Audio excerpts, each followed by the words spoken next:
Bonjour, chers abonnés sur ma nouvelle chaîne, chers passionnés, amis des oiseaux des Canaries et des chardonnerets, encore une nouvelle vidéo aujourd'hui. Cette nouvelle vidéo va parler de la mégabactériose ou la maladie de la proventricule. Ça fait un moment que je vous parle de cette vidéo, donc j'ai enfin trouvé le temps pour la faire et j'ai préparé les objets que je vais vous introduire aussi. Donc à savoir que cette maladie, il y a 10 ans, on entendait vraiment parler très rarement, parce qu'avant, on donnait des graines simples à nos oiseaux, on leur donnait pas trop de graines riches. Là, il y a certaines années, entre 7 et 6 ans, on commence à en entendre parler très très souvent. Et le pire, c'est qu'elle peut revenir dans le même élevage plusieurs fois dans l'année, voire plusieurs fois dans le mois. Donc aujourd'hui, voilà, on va définir ce que c'est le corps d'un oiseau, c'est quoi les organes principaux, c'est quoi le rôle de chaque organe. Je ne sais pas si on aura le temps de tout voir dans cette vidéo, mais dans le cas où on ne pourra pas tout introduire dans cette vidéo, il va y avoir une suite dans la même journée, hein, une deuxième vidéo, voire une troisième vidéo, pour savoir comment détecter cette maladie, comment la soigner en préventif et surtout en curatif. Comment s'y prendre. Donc commençons par le début, donc la mégabactériose ou la maladie de la proventriculose. Hop, alors excusez-moi, je vais effacer ça. Hop, hop, ça aussi. Donc je vous ai fait un petit dessin qui va schématiser un peu le corps ou les organes internes, mais les principaux, parce qu'il y en a d'autres que je n'ai pas encore dessinés. Donc on reconnaît ici la tête de l'oiseau, le bec, le tube qui mène jusqu'au jabot. Donc à savoir, il y a trois éléments importants qui vont nous concerner pour cette vidéo-là, pour l'étude de la mégabactériose. On a la première chambre principale qu'on appelle le jabot. Donc si vous avez déjà nourri les jeunes, vous avez dû voir les jeunes au nid avec une espèce de réservoir sur le cou, c'est ce qu'on appelle le jabot. Je vais vous expliquer ce que c'est son rôle. Ensuite, il y a une partie qu'on ne voit pas qu'on appelle la proventricule, pardon, et un dernier élément principal qu'on appelle le gésier. Et après, on retrouve le pancréas, le foie, les intestins, le rectum vers la sortie, plus le cloaque. Pardon. Mais restons sur cette partie-là qui se compose du jabot, de la proventricule et le gésier. Donc la mégabactériose, c'est une maladie. Et avant d'être une maladie, dans méga, il y a un nom qu'on appelle la mégabactérie. La mégabactérie, en fait, c'est une bactérie qui existe chez les oiseaux dans cette partie-là, proventricule. Donc la mégabactéria, son nom latin c'est mégabactéria, elle se trouve ici. Elle se trouve ici. Donc c'est tout à fait normal. Par contre, il y a des conditions pour qu'elle puisse rester dans la proventricule. Quand ces conditions-là sont déséquilibrées, la mégabactéria va sortir de la proventricule pour se répandre dans le reste du système digestif de l'oiseau et elle va causer des catastrophes ou des dégâts sur l'oiseau concerné.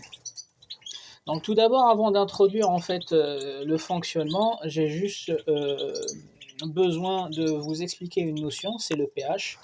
Donc le pH, certains connaissent et certains ne connaissent pas.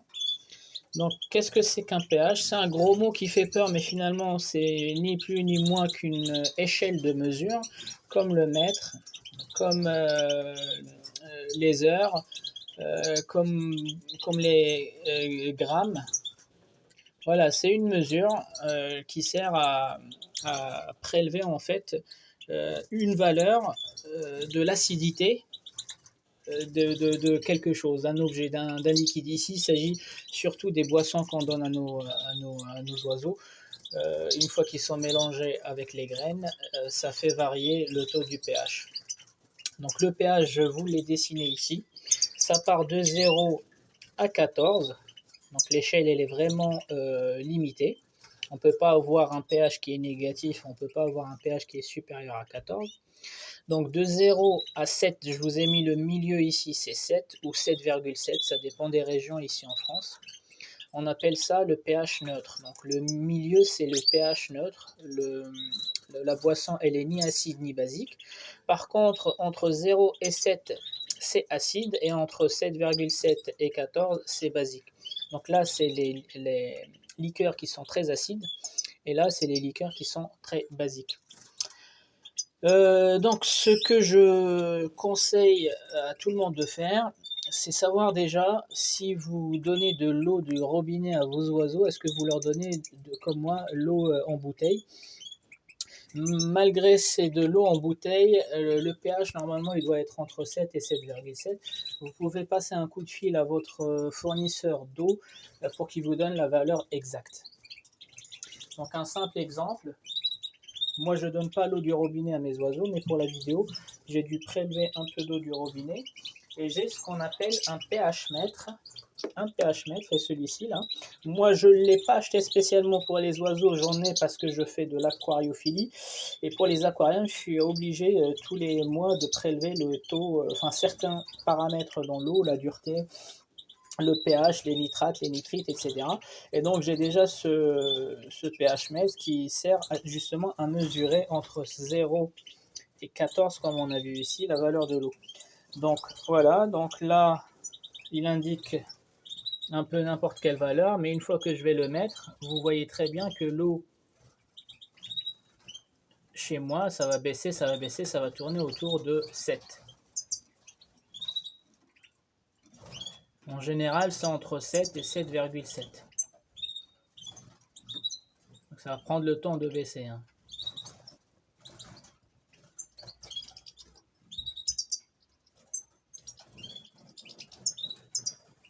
Donc vous voyez, hein, ça baisse, et elle va stagner entre 7 et 7,7.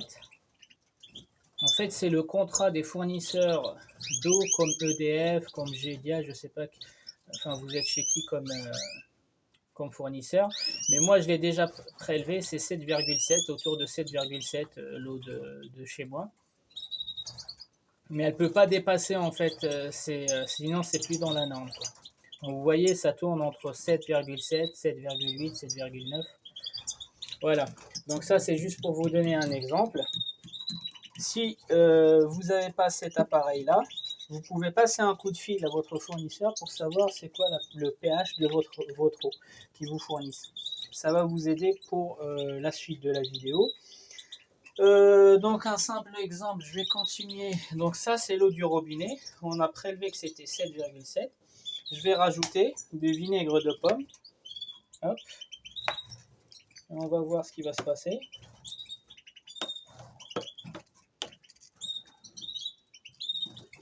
Voilà.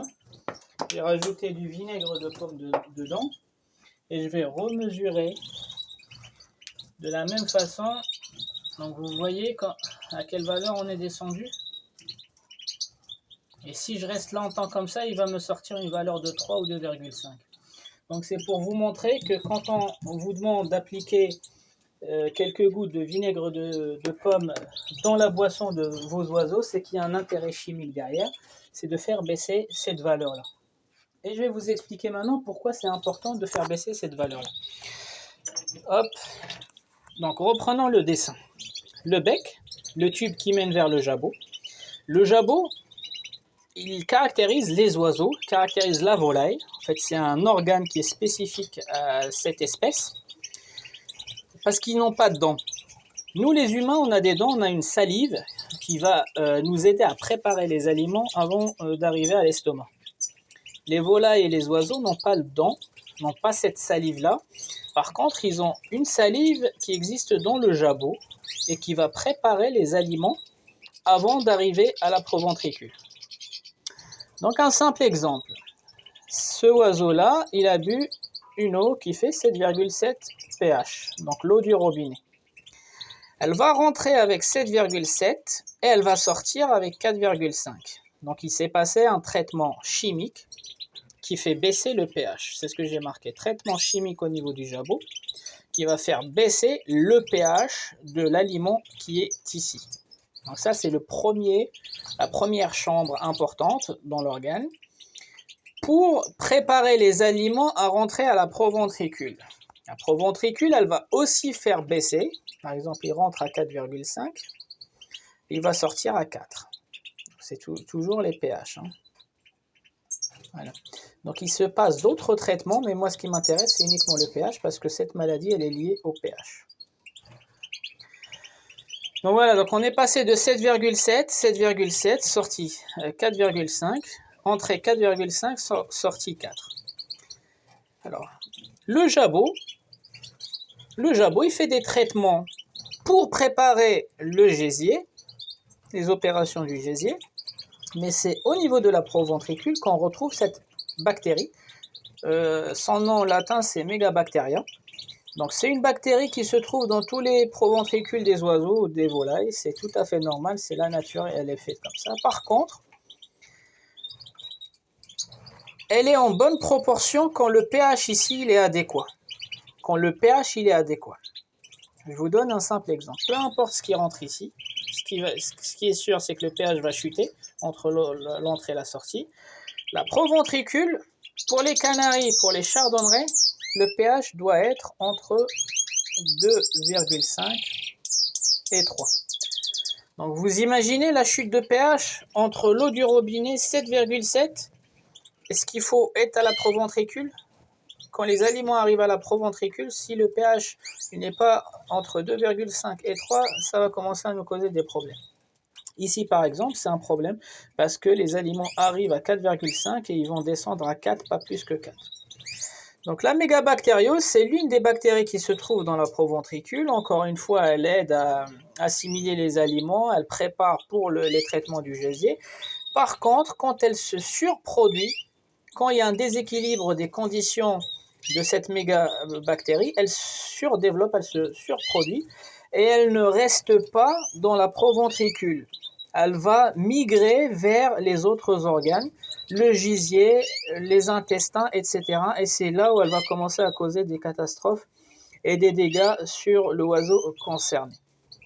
Donc afin de maintenir la mégabactériose en bonne conformité, il faut que la proventricule, le pH de la ventricule reste entre 2,5 et 3. D'où l'intérêt de faire chuter le pH des boissons qu'on donne à nos oiseaux en dessous de 7,7 ou de 7. Le mieux, c'est de le faire à 4. 4, comme ça rentre à 4, ça sort à 3, ça rentre à 3, ça sort à 2. Et c'est parfait. Mais quand le pH il est supérieur à cette valeur-là, 2,5 ou 3, la mégabactériose va retrouver des conditions, elle va être déséquilibrée, va retrouver des conditions pour une surreproduction. Elle va se surreproduire et elle va migrer de la proventricule pour se propager dans le gésier, dans les intestins.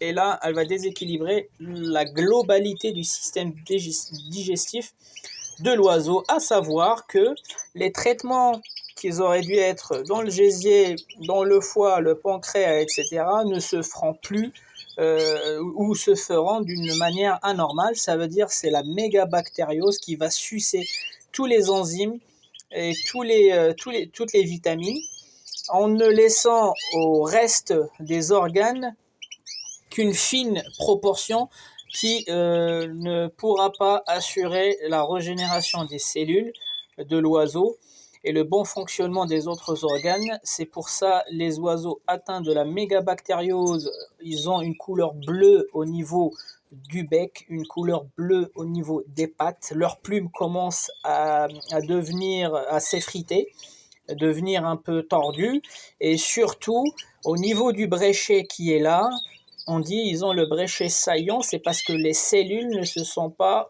maintenues de bonne qualité, parce que en fait le système digestif finalement il ne tire pas profit de tout ce que l'oiseau y mange. C'est surtout la mégabactériose qui va en fait sucer toutes les vitamines, toutes les protéines et les enzymes du corps pour se reproduire, continuer à se reproduire, et finalement l'oiseau il perd du poids et on voit un bréchet saillant. C'est ce qui mène la plupart du temps à la perte de l'oiseau parce que il est trop tard pour pouvoir réagir Il faut supprimer la mégabactériose de l'ensemble du système digestif de l'oiseau, ce qui est déjà très compliqué parce que forcément quand on va injecter des antibiotiques, il va y avoir le foie qui va qui va prendre cher et d'autres organes. Donc on risque de soigner, de faire baisser la mégabactériose avec des produits qui sont forts. Par contre, il y a d'autres organes qui vont prendre cher, type le foie. Donc je vous reprends dans une autre vidéo pour pas que celle-ci elle dépasse les 15 minutes. Je vous reprends dans une autre vidéo pour la suite.